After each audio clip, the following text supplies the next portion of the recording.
In this video, we're just going to have a look at the new trainer observation documents that will be used for your reviews. So if you go to VetNet in Documents and then into Staff, you'll be able to have a look at section 1, 2 and 3. So section 1 is going to be the trainer observations that I will be doing. Section 2 will involve student feedback summaries, but also when I do assessment validation. And then section 3 and 4 is where you're going to be able to have some input into this as well. So if we have a quick look at section 1,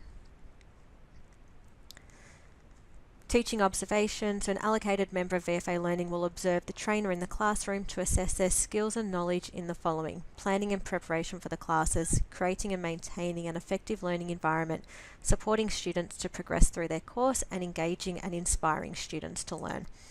So you have full access to this before I come in. So in terms of planning and preparation, did the trainer commence the session on time? Did you have the right session plan? Was the trainer prepared for the class and have all required learning materials with them? And did you provide a clear identification of where the session fits into the whole program? So other things I'm going to be looking at regarding creating and maintaining an effective learning environment: what resources did you use and did they enhance the students' learning experience? How were the aims of the sessions and the learning outcomes made clear to the students? How did the trainer display professional behaviour when interacting with the students? How did the trainer demonstrate knowledge of the content they were delivering? How did the trainer pick up on student cues and provide support? What opportunities did the trainer provide for students to participate and ask questions? How did the trainer correct students if they gave an incorrect answer? How did the trainer inform the students about the next session? How did the trainer explain any new assessment tasks to allow for discussion of assessments? And how did the trainer thank the students for their participation and give clear guidelines for what to do before the next session?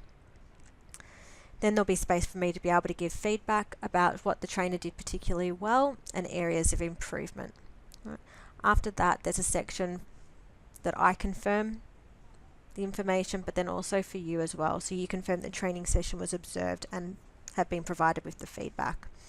So I will try to give the trainers some feedback following the session as closely as I can. In some cases, the managers will be able to follow this up when it comes to the formal reviews as well. In section 2, this is going to be based on the student feedback, which is the same as it has been. So the feedback is now built into EDU on Go. This information is then pulled from the compliance team, and it will then be distributed to the ACTs of the relevant campus. They will then compile all of this information with feedback notes related to the trainer, resources, individual feedback and the organisation, and then be able to suggest some improvements. Okay? They will then go through this with the trainers as well. When it comes to moderation, this isn't done all of the time, but when it is, I will go through a course and a specific cluster and go through all of the assessments. So what I'm looking for with that is making sure that all trainers are marking to the same criteria and that relevant comments and feedback has been given. So I will go through and put any suggestions to do with this and then also give feedback. So some of the things that we've found in the past have been templates haven't been used the same across all the campuses, that feedback hasn't actually been given, that some questions weren't answered, yet was still deemed competent. So we just need to be able to stay on top of all of this. Again, there'll be a space for whoever is completing this and the trainer to be able to declare that this has been done. In section 3 and 4, so this is going to look at vocational skills and professional development, as well as your trainer and assessor feedback to VFA Learning. So for part 3, we want to know if you've completed all professional development activities listed on EDU on Go. Now we have a record of this, so make sure you are answering this correctly. And then if it hasn't been, why is that the case? Have you accessed and listened to or read all the organisation SWAY's bulletins and notifications? Again, we've got an idea of, we have a record of how many people have actually done this. Have you uploaded the required external sector knowledge and industry skills development? So a lot of the vet sector professional development VFA will supply you, but when it comes to being able to complete ones that are specific to your industry, we let you have some kind of input with this as well. So there is a section in your PD on vet on EDU On Go that'll allow you to upload that.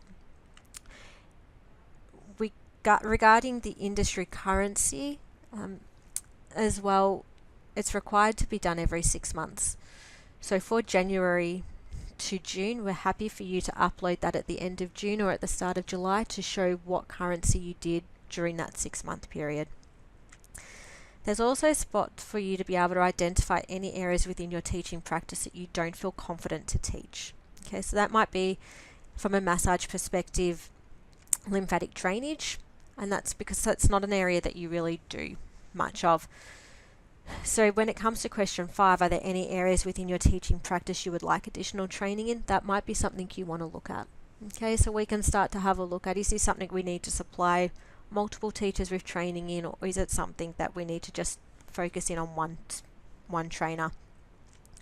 Could also be something like dealing with different disabilities within a class. Okay, so it doesn't have to be 100% related to your teaching stream. It can be teaching practices in general. And then the last part is for you to be able to provide feedback to VFA. So please be honest with this and being able to identify, are you satisfied at this time with learning resources, assessment tools, equipment, your work environment and culture, administration and the support that you're getting from the whole admin team, organisation, communication, and your overall satisfaction within your role. Okay, now if you are saying no, please put in a suggestion for how you think that could be improved, and then if there's any other questions, comments or observations you want to make. Again, put your name and sign it. The Academy Manager will then sign this as well, and they will use this when they're doing your review. If you have any questions on this, please let me know and we can provide further clarification.